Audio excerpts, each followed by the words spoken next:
Commander Jake Morrison stood on the bridge of the HSS Frontier and watched the stars blur past the viewport. His crew had been traveling for 3 weeks since leaving Earth's solar system, and every day brought them deeper into unknown space. The ship hummed quietly around him, its fusion engines pushing them faster than any human vessel had ever gone before. Jake ran a hand through his graying hair and checked the navigation display again.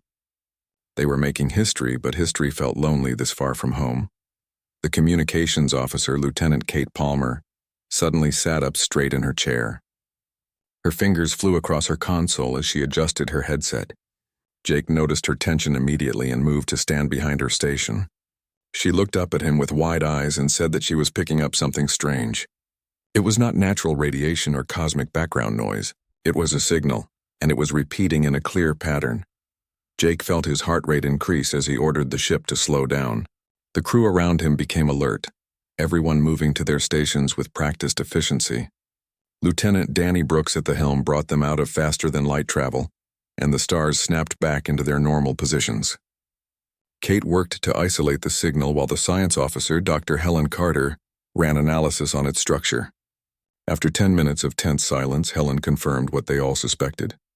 The signal was artificial, created by something intelligent, and it was coming from a small object about 2 million kilometers away. Jake ordered them to approach carefully. The Frontier moved forward at a fraction of its normal speed, while every sensor on the ship focused on the source of the signal. As they got closer, the object appeared on their visual screens. It was roughly spherical, about 3 meters across, and covered in panels that seemed to shift colors in the light of a distant star. The design was unlike anything humans had ever created. The curves were too smooth, the proportions too perfect, and the materials completely unknown. Kate managed to decode part of the signal after another hour of work. Her voice shook slightly as she read the translation that appeared on her screen. The message was a greeting, followed by coordinates, followed by an invitation. Someone out there knew they were coming, had left this probe to find them, and wanted them to follow it to a specific location. Jake gathered his senior officers in the briefing room to discuss what to do next. Colonel Peter Hayes, the ship's military liaison, argued that they should proceed with extreme caution. He pointed out that any species capable of detecting their approach and leaving a probe to intercept them was far more advanced than humanity. They could be flying into a trap. Dr. Helen Carter disagreed, saying that if the aliens wanted to harm them, they could have done so already. The probe could have been a weapon, but instead it was an invitation. Jake listened to both arguments and then made his decision. They had come out here to find other intelligent life, and now they had found it. They would follow the coordinates. The journey to the meeting point took 5 days. The crew was nervous but excited, running constant drills and checking every system twice. Jake spent most of his time on the bridge, unwilling to miss anything important. Kate kept the channel to the probe open, and occasionally it would send new data.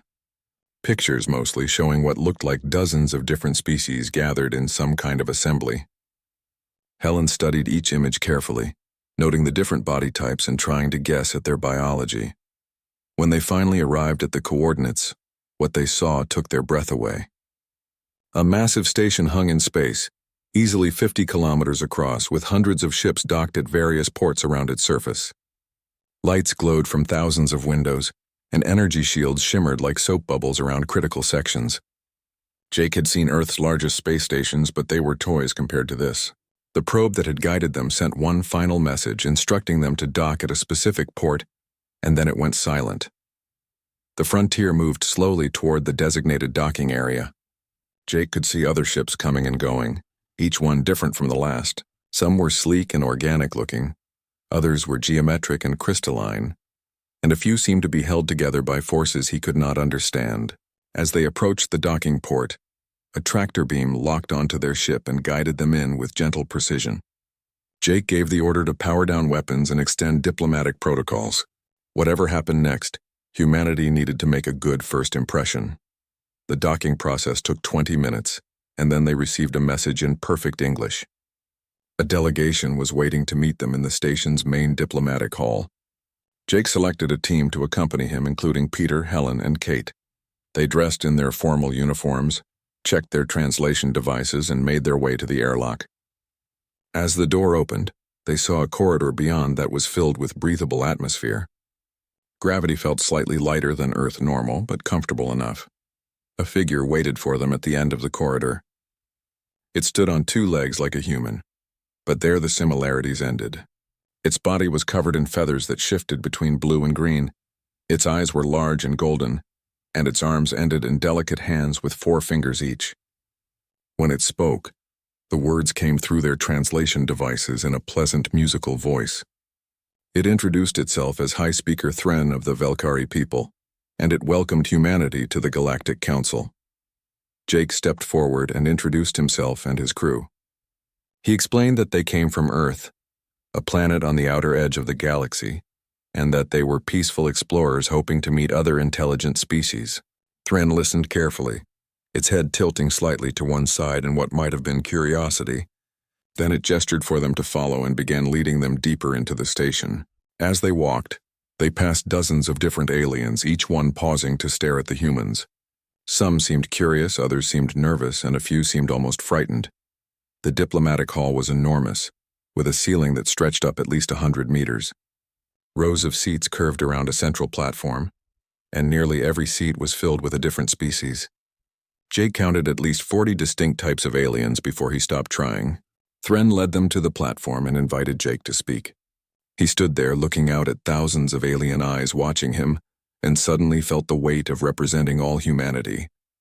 He took a deep breath and began to explain who humans were and where they came from, unaware that his words were about to change the galaxy forever. 3 months had passed since the Frontier docked at the Galactic Council station, and Jake Morrison was still amazed by everything he saw each day. Earth had sent additional ships and personnel, including Ambassador Lisa Grant, a sharp-minded diplomat who took over the primary negotiations. Jake remained as a consultant, while Colonel Peter Hayes stayed on as the military liaison. The council had been welcoming, almost overly so, providing them with quarters, access to databases, and introductions to dozens of species. Yet something felt strange to Jake, a tension he could not quite identify. Lisa noticed it too during the formal diplomatic sessions. Whenever military topics came up, even in passing, the alien delegates would shift uncomfortably in their seats. Some would exchange quick glances with each other, while others would find reasons to change the subject. At first, Lisa thought it was a cultural difference. Perhaps warfare was considered impolite to discuss in mixed company. But the pattern was too consistent, too deliberate. The council was hiding something about military matters, and she intended to find out what. High Speaker Thren had become their primary guide and contact within the council. The Velkari diplomat was patient and helpful, always ready to answer questions about council law, trade agreements, and cultural practices. But when Peter asked about defense capabilities during a tour of the station, Thren became visibly nervous. The feathers on the alien's neck ruffled, and what Peter had learned was a sign of anxiety. Thren explained that the council maintained security forces to deal with pirates and maintain order. But the topic clearly made the diplomat uncomfortable. Peter found this reaction fascinating and troubling in equal measure. He had spent his entire career in the military, and he knew how nations and alliances discuss defense. There should be frank conversations about capabilities, threat assessments, and strategic partnerships. Instead, the council treated military topics like they were discussing something shameful or dangerous. He shared his observations with Lisa and Jake during their private meetings in the human quarters. They agreed that something was wrong, but they had no way to understand what without more information. Lisa made a formal request to access the council's historical archives. She framed it as wanting to understand the development of council civilization and learn from their long history of peace. The request took 2 weeks to process, which itself was unusual, given how quickly other requests had been approved. When permission finally came, it included restrictions. They could access historical records, but only in a supervised reading room, and they could not make copies of certain documents. Lisa accepted the terms, knowing that something important was hidden in those archives. The reading room was located deep within the station's core, in a section that saw little traffic. A Zentari librarian, a being that looked like a floating cluster of crystalline shapes, greeted them and explained the archive system. Lisa, Peter, and Jake spent the first day browsing through general histories, learning about the Council's formation and growth. The records showed a remarkable story of cooperation and peaceful expansion across the galaxy. Species after species had joined the Council, contributing their knowledge and culture to the growing Federation. On the second day, Peter found something odd in the military history section. There was a gap in the records, a period of about 300 years that was barely documented. The few entries that existed were vague, mentioning a time of great crisis without providing details. Peter called Lisa and Jake over to look at what he had found. The Zentari librarian noticed their interest and floated closer. When Peter asked about the gap, the librarian was silent for a long moment before saying they would need special permission to access those records. Lisa pushed harder this time, invoking humanity's status as a council member and their right to understand the history they were joining. She pointed out that if there was something dangerous in the past, humanity deserved to know about it. The librarian seemed to struggle with the decision before finally agreeing to request emergency access from the council leadership. The answer came back in less than an hour, which told them how serious this matter was. They were granted access, but they had to view the restricted documents in the presence of a council security officer. The security officer was a being named Director Ven, an insectoid creature with multiple limbs and compound eyes that seemed to look in several directions at once. Ven brought them to a more secure room and activated a display screen. What they saw in the next 2 hours changed their understanding of everything. The restricted records told the story of the Kryn, a species that had emerged 1,500 years ago on the far side of the galaxy. The Kryn were conquerors, driven by an ideology that demanded they subjugate or eliminate all other intelligent life. The records showed battle after battle, world after world falling to Kryn fleets. The council species of that era were helpless against the onslaught. They had ships and technology, but they had no warriors, no military tradition, and no understanding of strategic warfare. The Kryn pushed deeper into council space, destroying any resistance and enslaving entire populations. The war lasted for 200 years and cost billions of lives. The council was on the verge of complete defeat when something miraculous happened. The Kryn suddenly stopped their advance, turned around, and disappeared back into unknown space. No one knew why. Peter stared at the screen in disbelief as he read casualty reports and tactical analyses. The council forces had never won a single major engagement against the Kryn. Every victory was attributed to the Kryn retreating for unknown reasons, not to any council military success. The species that made up the council were simply not built for warfare. They had evolved on worlds with few predators, developed through cooperation rather than competition, and viewed violence as an aberration rather than a tool. Their concept of military force was essentially armed police capable of handling individual criminals or small groups of pirates. Nothing more. Jake began to understand the nervous glances and uncomfortable silences. The council was afraid of military power because they had no defense against it. They maintained peace not through strength but through mutual cooperation and economic interdependence. Every species in the council benefited more from trade and partnership than they ever could from conquest. So peace was logical, and war was pointless. But that only worked if everyone agreed to the system. The Kryn had not agreed, and the council had been helpless.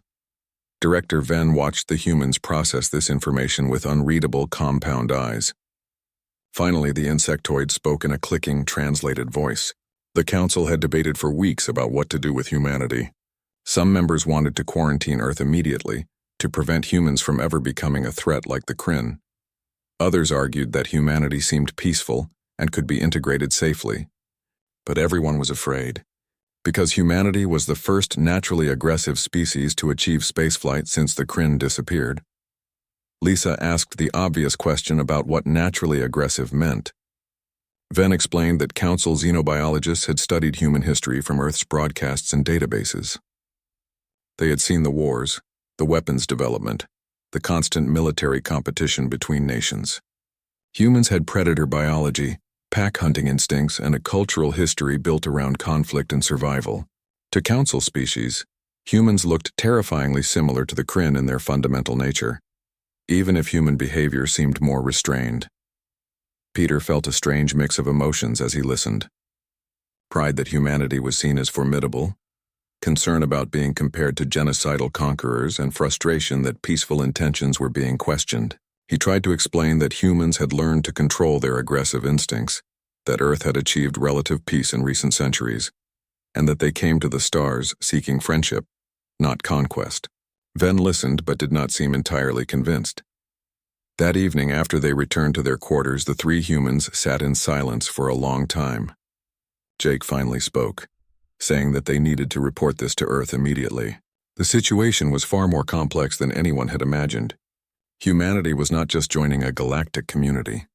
They were entering a civilization that was fundamentally vulnerable and deeply afraid. Lisa agreed, but added that this also presented an opportunity. If the Council feared military power, perhaps humanity could offer protection rather than threat. Peter nodded slowly and mentioned something that had been bothering him since viewing the archives. The record said the Kryn disappeared 1,500 years ago, but they never said the Kryn were destroyed or defeated. They just left. Where did they go and why did they leave? More importantly, what would happen if they ever came back? The question hung in the air unanswered, but all three of them understood the implications. The galaxy had been living on borrowed time, hoping that an old nightmare would never return. The council chambers were filled with tension as representatives from 47 species debated humanity's fate. Lisa Grant sat in the observation section with Jake and Peter, watching as alien delegates argued back and forth through their translation devices. Some spoke in favor of limiting human expansion, suggesting that Earth should be restricted to its own solar system for the safety of the galaxy. Others argued that humanity had shown no hostile intent and deserved full membership rights. The debate had been going on for 3 days and no consensus had emerged. High Speaker Thren approached the human delegation during a recess and spoke quietly. The Velkari explained that the council was genuinely divided, with fear and hope pulling in opposite directions. Many species remembered the stories of the Kryn, passed down through generations, and saw humans as a potential repeat of that nightmare. But others, including Thren, believed that humanity might be exactly what the galaxy needed. The question was how to determine which perspective was correct. Admiral Voss Keller, the Council's highest military authority, proposed a solution during the afternoon session. The massive being, who resembled a bipedal reptile with armored scales, stood before the assembly and outlined his plan. Humanity would be given a test, a military simulation that would reveal their true nature and capabilities. If humans approached the problem with wisdom and restraint, they would be welcomed as full members. If they showed the brutal aggression of conquerors, the Council would know to be cautious. The proposal was accepted with overwhelming support. Lisa objected immediately, calling the test unfair and prejudiced. She argued that judging an entire species based on one military exercise was unreasonable. Peter, however, placed a hand on her arm and quietly told her to accept it. He understood what the Council needed to see, and he believed humanity could pass any reasonable test. After a brief consultation with Earth via quantum communication, Lisa formally agreed to the terms. The Council would design a scenario, and humanity would provide personnel and ships to respond to it. The scenario was presented 2 days later in a detailed briefing. A Council trade station housing 2,000 civilian workers was under attack by a pirate fleet of 30 ships. The station had minimal defensive capabilities, outdated weapons, and limited shielding. Council military doctrine in such situations was clear: evacuate as many civilians as possible and abandon the station to minimize loss of life. The pirates would take the station and its cargo, but most people would survive. Admiral Keller explained that this was considered an acceptable outcome given the circumstances. Peter studied the scenario specifications with growing disbelief. The Council was willing to just give up a valuable station and let criminals win, because fighting back might cost more lives. He asked about alternatives, about using the station's systems offensively, or coordinating a defense that could actually win. Keller seemed confused by the questions, saying that the station was not designed as a weapon, and that victory was not possible against such overwhelming force. The numbers clearly showed that the pirate fleet outgunned the defenders. Earth Command assigned Captain Angela Reed to lead the human response. She arrived at the Council station with 3 frigates, the HSS Valiant, HSS Guardian, and HSS Defender. Angela was a veteran of the Outer Colonies conflicts, known for her unconventional tactics and ability to win against superior numbers.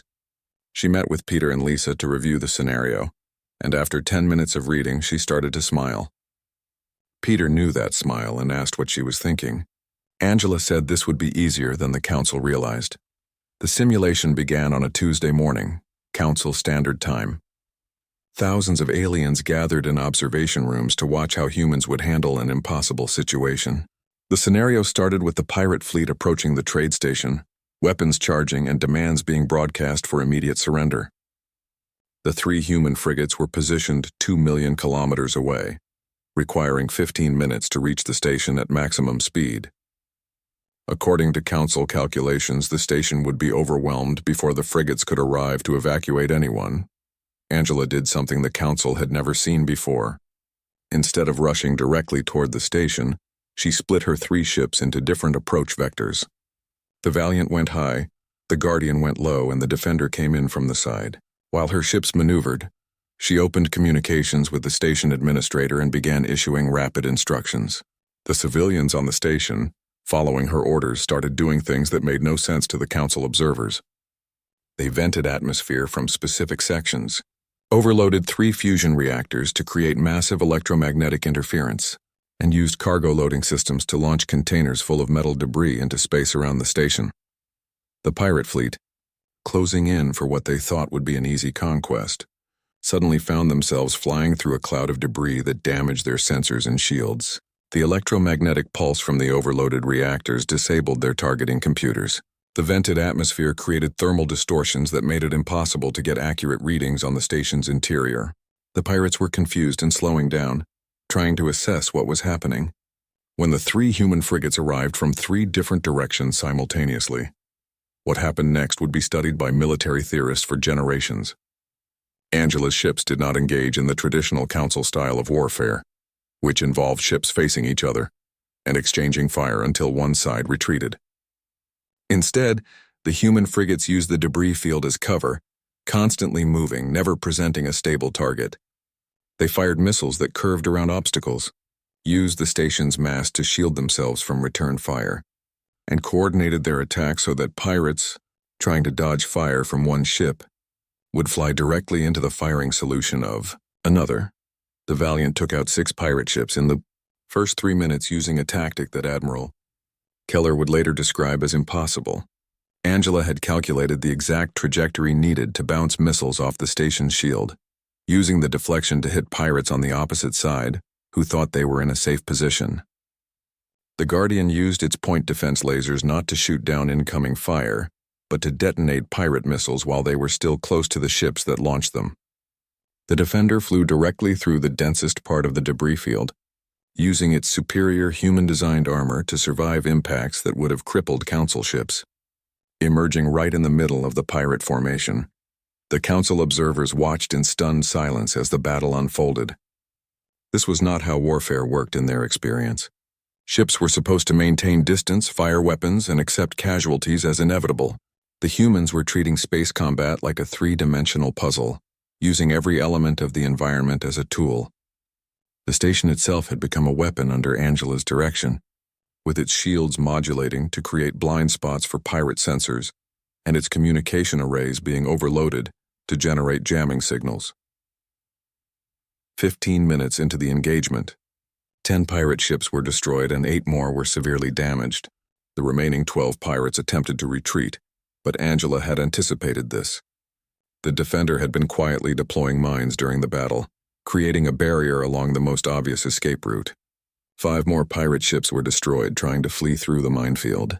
The remaining 7 scattered in different directions, abandoning their comrades and running for their lives. Angela let them go, focusing instead on securing the station and accounting for all civilian personnel. The final count was overwhelming in its implications. 0 civilian casualties, 0 human casualties, and 30 pirate ships either destroyed or driven off in just 40 minutes. The trade station was intact and fully functional, needing only minor repairs to the sections that had been deliberately vented. Angela's after-action report was concise, noting that the scenario had been challenging but manageable given proper tactical application. She seemed almost apologetic that it had not been more difficult.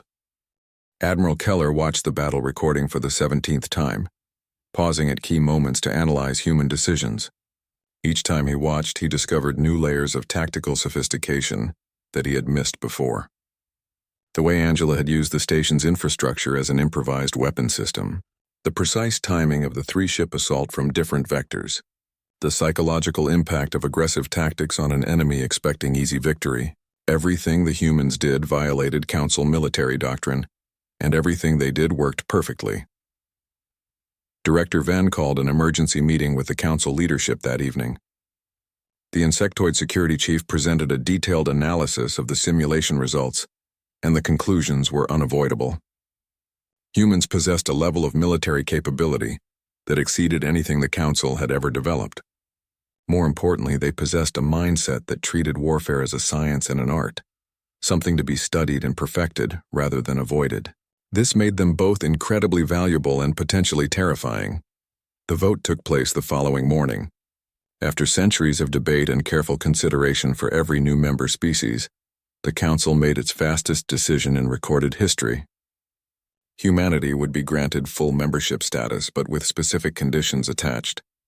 Earth would establish a joint military academy, where Council species could learn human tactical doctrine.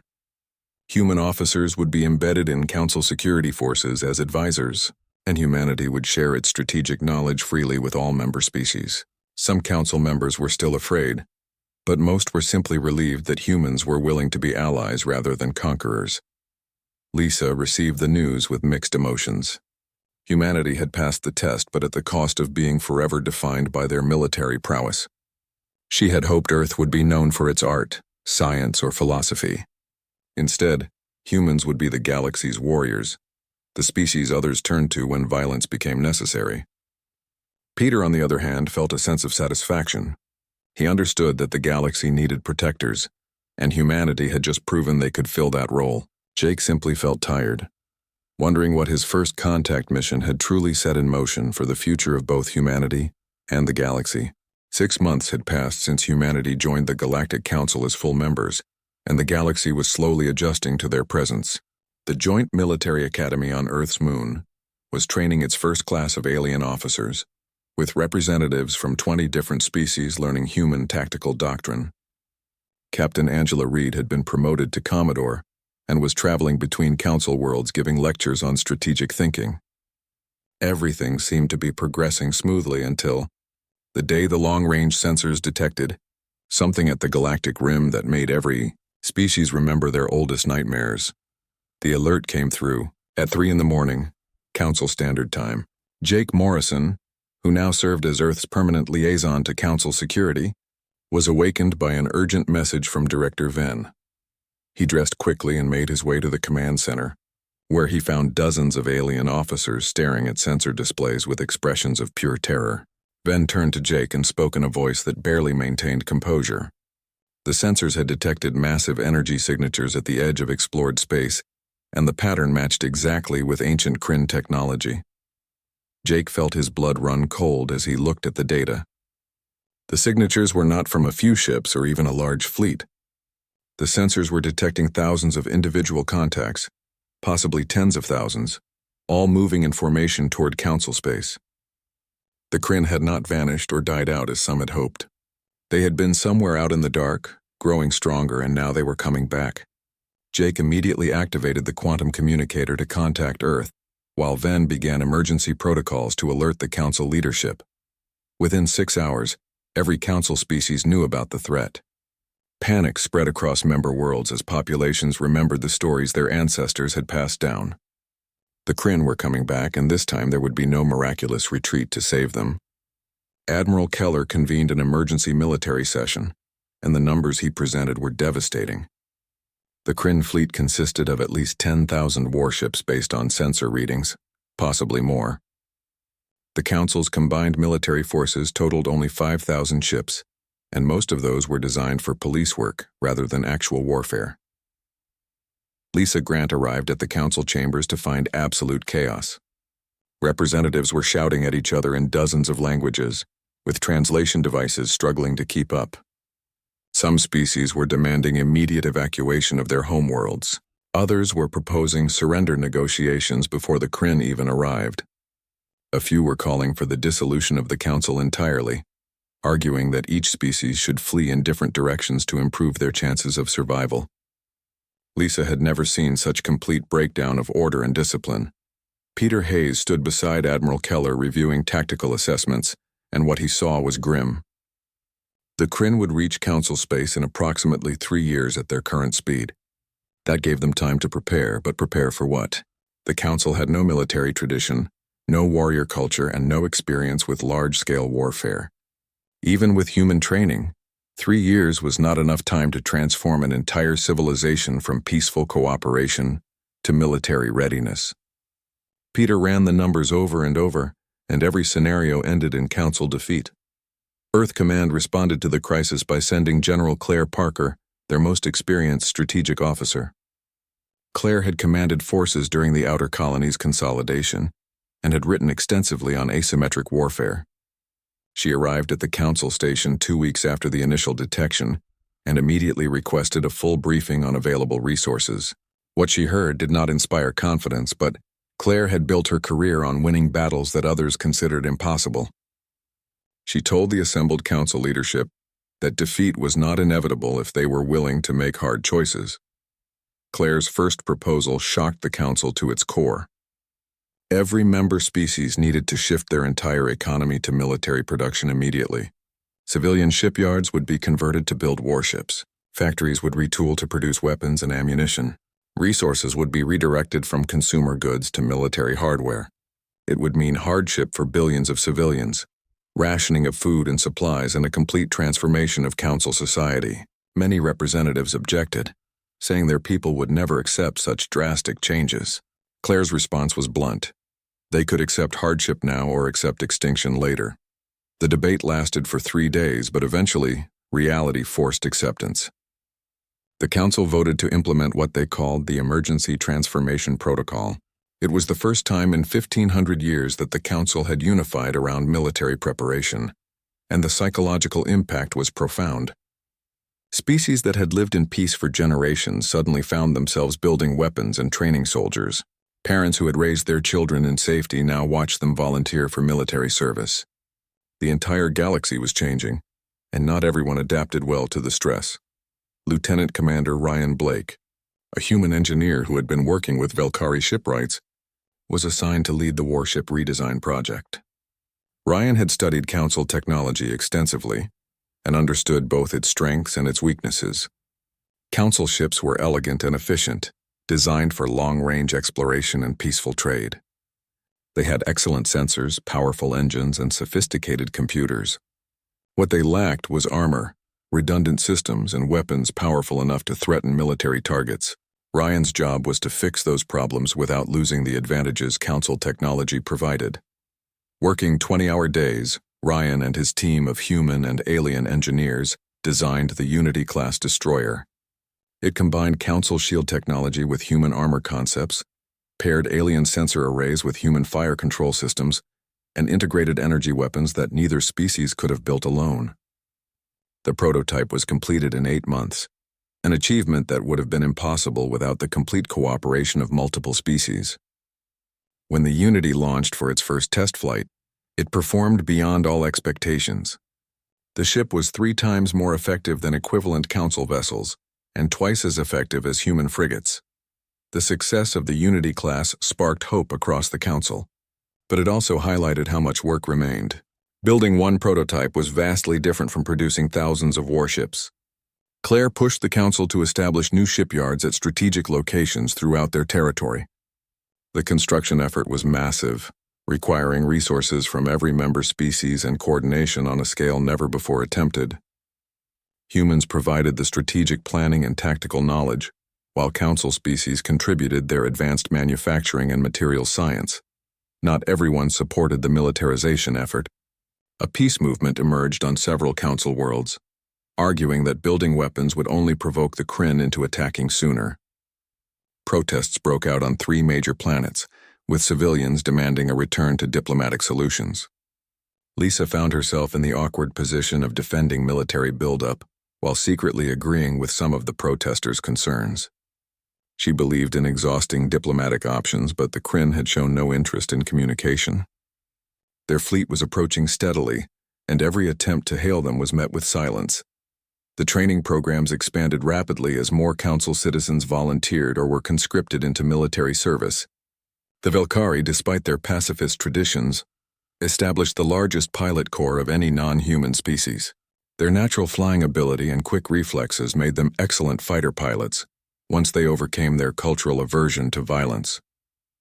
The Zentari, with their mathematical genius, became tactical analysts and fire control specialists.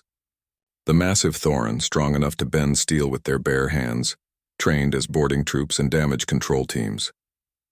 Jake watched the transformation with mixed feelings. He had come to the stars hoping to find peaceful cooperation and shared knowledge. Instead, his first contact had sparked a military revolution that was reshaping galactic civilization. He wondered if history would judge humanity as saviors, or as the species that brought warfare back to a peaceful galaxy. High Speaker Thren visited him one evening and seemed to sense his troubled thoughts. The Velkari diplomat said something that Jake would remember for the rest of his life. Humanity had not brought war to the galaxy. The Kryn had. Humans were simply teaching the Council how to survive it. Admiral Keller assembled a joint command structure, combining human strategic thinking with Council species expertise. Claire was offered the position of Supreme Military Commander, a title that had not existed since before the Kryn's first invasion. She accepted on the condition that her staff would include senior officers from at least 10 different species. Keller agreed immediately, understanding that unity would be essential for survival. The new command staff began developing defensive strategies, identifying critical systems to protect, and planning for the battles to come. 2 years into the preparation, the Council shipyards had produced 3,000 new warships, a combination of Unity-class destroyers and specialized support vessels. It was an impressive achievement given their starting point, but still far short of what was needed to match the Kryn fleet. Claire studied the numbers every night, searching for some tactical advantage that could overcome the disparity. The Kryn had numbers and presumably superior individual ship strength.